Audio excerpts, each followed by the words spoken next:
Pernahkah kamu membayangkan suatu hari nanti uang tetap masuk ke rekeningmu walaupun kamu sedang tidur nyenyak atau berlibur santai? Itulah gambaran ideal dari passive income. Lain halnya dengan active income, penghasilan aktif, yang menuntut kita bekerja setiap hari. Pendapatan pasif diharapkan terus mengalir setelah modal awal dan usaha tertentu dilakukan. Tapi, apakah benar semudah itu? Sambil bertanya-tanya, kita cermati dulu perbedaannya. Pada active income, kita menukar waktu dengan uang. Misalnya, kerja di kantor setiap hari untuk gaji. Sebaliknya, passive income hanya perlu kerja keras di awal hingga sistem yang kita bangun menghasilkan uang tanpa kehadiran kita terus-menerus. Inilah pentingnya memulai sejak muda. Semakin awal kita menanam benih, semakin banyak pohon uang yang tumbuh subur seiring waktu. Dengan modal kerja keras awal dan sabar, kamu menyiapkan kondisi finansial yang lebih aman dan peluang bebas finansial di masa depan. Passive income secara sederhana adalah penghasilan yang diperoleh secara berkelanjutan tanpa terlibat aktif setiap saat. Misalnya, uang hasil investasi atau sewa rumah tetap masuk walau kita tak berada di kantor. Intinya, passive income adalah pendapatan tambahan selain gaji utama. Namun penting diingat, proses membangunnya tidak instan. Pendapatan pasif membutuhkan kerja keras di awal, modal, dan waktu untuk berkembang. Jangan bayangkan uang jatuh dari langit. Analoginya seperti menanam pohon. Kita butuh menyiapkan bibit, menyiram, dan merawatnya terlebih dahulu agar suatu hari nanti buahnya bisa dinikmati. Orang yang terbiasa menabung sebagian gaji dan berinvestasi memahami bahwa modal kecil yang dikumpulkan sejak muda akan tumbuh lebih besar karena bunga majemuk. Selain itu, mindset yang tepat sangat krusial. Fokuslah pada proses jangka panjang dan konsistensi, bukan cari jalan pintas cepat kaya. Seperti analogi rendang dalam tulisan Kompasiana, pendapatan pasif mirip slow cooked rendang. Perlu waktu bertahun-tahun untuk terasa hasilnya, tapi jika sabar menunggu hasil, akhirnya memuaskan. Menjalankan passive income ibarat menyiapkan mesin penghasil uang. Di awal, kamu harus menyuplai mesin itu dengan usaha dan modal, membeli aset, membuat konten, atau menanam modal usaha. Setelah mesin berjalan, ia bekerja sendiri menarik uang masuk. Fakta penting, tidak ada pendapatan pasif yang benar-benar 100% tanpa kerja. Bahkan, sebuah YouTube channel perlu riset, pembuatan video, dan promosi sebelum bisa mendapatkan pendapatan iklan rutin. Seorang penulis e-book harus menulis berlembar-lembar terlebih dahulu agar e-book itu bisa dijual terus-menerus kemudian. Oleh karena itu, persiapkan mental dan diri. Sanggupkah kamu menginvestasikan waktu, tenaga, atau modal di muka sebelum menuai hasilnya di masa mendatang? Ini adalah pertanyaan dasar saat memulai perjalanan passive income. Passive income bisa datang dari banyak sumber. Berikut beberapa jenis populer yang bisa kamu pertimbangkan. 1. Investasi, saham, reksadana, obligasi, kripto. Salah satu sumber pendapatan pasif paling umum adalah investasi finansial. Misalnya, membeli saham perusahaan yang rutin membagikan dividen, bagian keuntungan yang dibagikan kepada pemegang saham. Kamu mendapatkan dividen secara berkala tanpa harus ikut bekerja di perusahaan tersebut. Reksadana pendapatan tetap atau obligasi pemerintah juga memberikan bunga berkala sebagai penghasilan pasif. Secara umum, paper asset seperti ini menghasilkan pendapatan melalui bunga atau dividen, tanpa kita terlibat langsung di operasional perusahaan. Cryptocurrency juga bisa menjadi sumber pasif melalui cara seperti staking atau menahan, holding koin tertentu yang menghasilkan imbalan berupa token baru. Namun perlu diingat, nilai aset keuangan bisa berfluktuasi. Jadi, ada risiko kehilangan modal jika pasar turun. 2. Properti, sewa rumah, kos, kontrakan. Memiliki properti bisa membawa passive income lewat penyewaan. Jika kamu punya rumah, apartemen, atau bangunan yang tidak dipakai, kamu bisa menyewakannya untuk mendapatkan uang sewa rutin. Misalnya, menyewakan rumah atau ruko bisa memberikan pendapatan bulanan yang stabil. Pendapatan sewa seringkali cukup untuk menutup biaya perawatan properti sekaligus memberi keuntungan tambahan. Tentu saja, memulai bisnis properti perlu modal besar untuk beli atau kredit properti dan perhatian awal untuk perawatan. Namun, jika dikelola dengan baik, sewa properti bisa menjadi sumber pendapatan pasif jangka panjang. 3. Royalti, buku, musik, konten digital berhak cipta. Jika kamu kreatif di bidang tulis-menulis, musik, atau menciptakan karya intelektual lain, royalti bisa menjadi passive income. Misalnya, seorang penulis buku atau lagu mendapatkan royalti setiap ada penjualan atau penggunaan karyanya. Atau pembuat karya digital, seperti ilustrasi, foto, atau template desain, bisa mendapat royalti saat karyanya dibeli atau lisensinya digunakan oleh orang lain. Sekali karyamu populer, pendapatan royalti bisa terus masuk meski kamu sudah tidak bekerja aktif memproduksi lagi. 4. Aset digital, kursus online, e-book, channel YouTube, aplikasi. Dunia digital membuka banyak peluang passive income. Contoh utamanya adalah kursus online atau e-book yang kita buat sekali, lalu bisa dijual berkali-kali. Misalnya, menulis e-book atau merekam kursus online tutorial yang diunggah ke platform seperti Udemy atau marketplace e-book. Setelah konten tersebut tersedia, setiap pembelian atau pendaftaran bisa menghasilkan uang tanpa perlu membuat ulang materi. Saluran channel YouTube juga merupakan aset digital. Setelah memenuhi syarat monetisasi, kamu bisa mendapat penghasilan iklan secara otomatis dari video-video yang telah dibuat. Semakin banyak video evergreen yang selalu relevan kamu punya, semakin besar potensi pendapatan di masa depan. Selain itu, aktivitas seperti affiliate marketing, dapat komisi dari link promosi produk, bisa dimasukkan sebagai aset digital karena hanya perlu dilakukan pengaturan sekali. Di luar sana banyak mitos tentang passive income yang menyesatkan. Simak dulu yang benar. 1. Mitos, kaya tanpa kerja, tinggal tidur uang masuk. Siapa yang tidak tergoda mendengar janji bisa kaya tanpa usaha? Namun, pendapatan pasif bukanlah jalan pintas cepat kaya. Sebaliknya, kenyataannya kita justru perlu kerja keras di awal. Seperti analogi laba-laba yang harus menenun jaringnya sendiri, sebelum uang mengalir, kamu harus membangun sistem.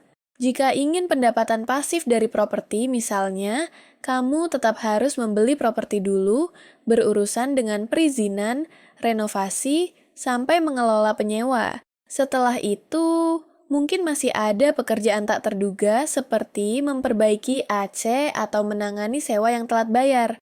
Jadi, pendapatan pasif bukan berarti tidak ada kerja, melainkan kerja dilakukan di tahap awal dan di belakang layar. 2. Mitos, uang mudah, proses instan. Banyak orang percaya passive income adalah miras mujarab yang datang tanpa risiko apapun. Padahal, pasif tetap butuh modal dan waktu.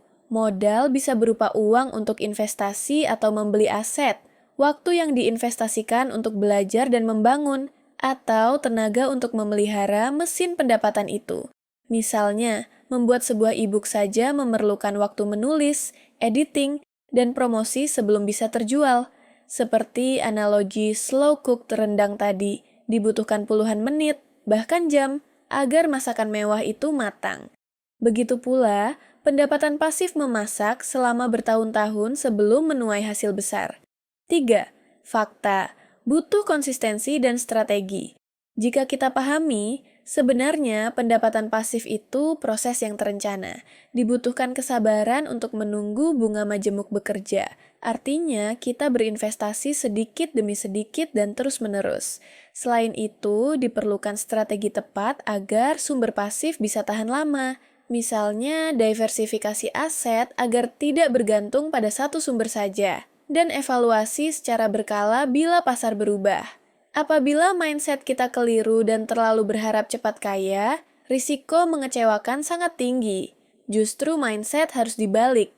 Anggaplah passive income sebagai proses belajar dan mengasah skill sekaligus investasi modal. Secara singkat, pendapatan pasif bukan mitos, namun salah kaprah jika dianggap tanpa usaha.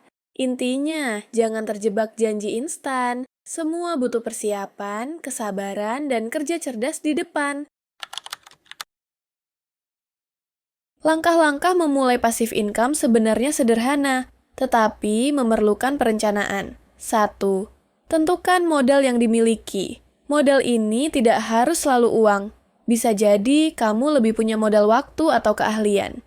Misalnya, seorang mahasiswa mungkin punya waktu luang banyak sehingga bisa membuat konten atau kursus online sebagai modal. Atau seorang karyawan bisa mulai dengan menyisihkan sebagian gajinya untuk investasi. Intinya, modal bisa berupa uang, keterampilan, ataupun waktu. 2. Pilih jenis passive income yang sesuai. Sesuaikan dengan karakter, kemampuan, dan minat. Jika kamu senang dunia digital, membuat blog, YouTube channel, atau membuat e-book bisa jadi pilihan. Bila memiliki dana lebih besar dan tak suka ribet, investasi saham dan obligasi atau properti bisa opsi. Untuk modal kecil, produk keuangan seperti reksadana sering direkomendasikan. Poin penting, pilih yang kamu akan konsisten lakukan, karena kesesuaian minat akan membantu semangat jangka panjang. 3. Riset dan persiapan awal. Jangan langsung terjun. Lakukan riset. Misalnya, pelajari investasi apa yang menguntungkan atau tren konten apa yang digemari audiens. Banyak informasi gratis di internet tentang cara memulai, tapi hati-hati pada sumber yang terlalu bombastis. Setelah riset, buat rencana kecil. Contohnya, saya akan menyetor Rp100.000 per bulan ke reksadana saham, atau saya akan upload 2 video per bulan di channel YouTube edukasi. Rencana awal ini bersifat sederhana dan terukur. 4. Mulai kecil, lalu kembangkan. Sederhanakan mulaiannya. Jika ingin investasi, mulai dari jumlah kecil yang tak mengganggu keuangan harian. Jika ingin jualan aset digital, misal e-book, buat satu produk dulu. Selalu ingat filosofi bulletproof. Lebih baik banyak berlatih dari kesalahan kecil daripada langsung ambil risiko besar yang menggagalkan. Dari sini, tingkatkan skalanya secara bertahap. Invest lebih banyak, tambah video lebih banyak, atau perluas properti. 5. Evaluasi dan kembangkan. Setelah memulai, jangan terpaku pasrah. Lihat mana yang berhasil, mana yang kurang. Misalnya, jika video tertentu banyak ditonton, buat lagi yang mirip. Jika suatu investasi rutin memberimu dividen, pertimbangkan untuk menambah modal. Terus, belajar dan adaptasi sesuai tren dan kebutuhan pasar. Diversifikasi juga penting. Jangan simpan semua telur di satu keranjang. Salurkan pendapatan pasif ke beberapa sumber berbeda untuk berjaga-jaga. Dengan langkah-langkah ini, kamu membangun fondasi yang kuat. Ingat filosofi jangka panjang. Setiap usaha kecil yang kamu lakukan hari ini adalah investasi untuk hari tua yang lebih nyaman. Banyak orang tersandung saat mencoba passive income karena membuat beberapa kesalahan klasik. Berikut yang sering terjadi. 1. Ekspektasi tidak realistis. Saat pertama mendengar kata pasif, banyak yang langsung berharap hasil langsung dalam hitungan hari atau bulan. Padahal, selama masih dalam tahap memasak, hasilnya kecil atau bahkan negatif. Biaya lebih besar dari pemasukan. Jangan berharap tiba-tiba jadi jutawan dalam semalam. Cerita sukses mungkin ada, tapi biasanya melibatkan tahun kerja keras di belakang layar. Bersikaplah realistis. 2. Ikut tren tanpa riset. Merasa semua orang sukses karena investasi kripto hari ini, atau mendadak semua bikin podcast. Sebelum ikut-ikutan, selidiki terlebih dahulu. Setiap jenis passive income punya risiko dan kebutuhan sendiri. Misalnya, banyak orang terjun ke kripto tanpa memahami volatilitasnya. Hasilnya bukan pendapatan pasif, tapi justru potensi kerugian besar. Selalu lakukan riset dasar. Pahami produk ide yang hendak diikuti dan pertimbangkan risiko yang ada. 3. Tidak sabar menunggu hasil. Kesabaran adalah kunci. Sebagaimana bunga majemuk butuh waktu berlipat, pendapatan pasif juga perlu waktu sebelum signifikan. Jika kamu sudah mulai investasi atau bikin konten, beri waktu minimal beberapa bulan, bahkan tahun, sebelum menilai keberhasilan. Banyak pemula menyerah duluan karena tidak melihat perubahan instan. Ingat, seperti analogi rendang di atas, hasil memuaskan butuh proses lama. 4. Tidak menghitung risiko. Setiap usaha memiliki risiko, namun beberapa orang cenderung mengabaikannya karena tergiur imbal hasil. Misalnya, besar janji keuntungan 100% dari investasi bodong, tanpa tahu risiko penipuan besar, atau melakukan pinjaman besar untuk beli properti tanpa perhitungan. Selalu lakukan kalkulasi sederhana. Berapa modal yang akan kamu gunakan, berapa potensi kerugian jika gagal, dan apakah kamu siap menghadapinya. Pahami bahwa pasif tidak berarti tanpa risiko. Risiko bisa muncul entah dari pasar modal yang jatuh, kerusakan properti, atau perubahan algoritma platform digital. Dengan menghindari kesalahan-kesalahan di atas, peluangmu meraih passive income jangka panjang menjadi lebih besar. Punya harapan tinggi memang baik, tapi harus diimbangi strategi matang dan pertimbangan matang. Untuk menggambarkan betapa luasnya peluang, mari lihat beberapa contoh inspiratif. 1. Tokoh inspiratif. Banyak orang dewasa di luar sana yang sukses membangun passive income.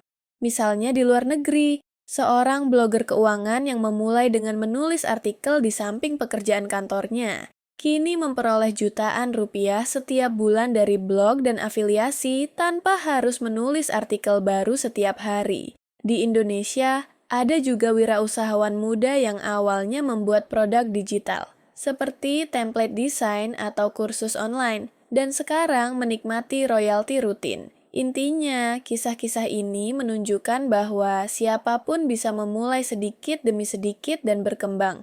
Kuncinya satu, mulai sekarang dengan langkah kecil yang konsisten. 2. Simulasi channel YouTube. Misalkan kamu membuat channel YouTube edukasi. Bila tiap bulan kamu upload 2-4 video berkualitas selama 2 tahun, sekitar 50-100 video, tiap video bisa terus menambah penonton. Bayangkan bila setiap video dicapai 50.000-100.000 view per bulan secara gradual, bahkan dengan hitungan konservatif, total pendapatan iklan bisa puluhan juta rupiah per bulan. Sebagai perbandingan, beberapa sumber menyebut 1 juta view bisa memberi puluhan juta rupiah. Meski angka sebenarnya tergantung CPM, bayaran iklan per 1.000 view yang fluktuatif, ilustrasi ini menggambarkan konten evergreen yang banyak akan mendatangkan uang jangka panjang.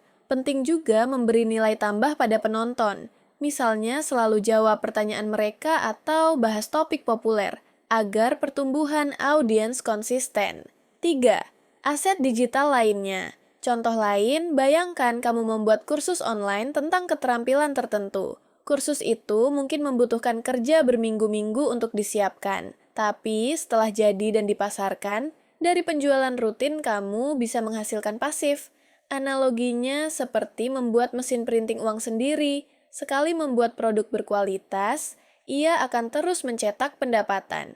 Seiring waktu, jika kamu menambah kategori lain atau memperbarui materi, pendapatan bisa semakin besar. Lewat contoh-contoh ini, terlihat bahwa visi jangka panjang sangat penting.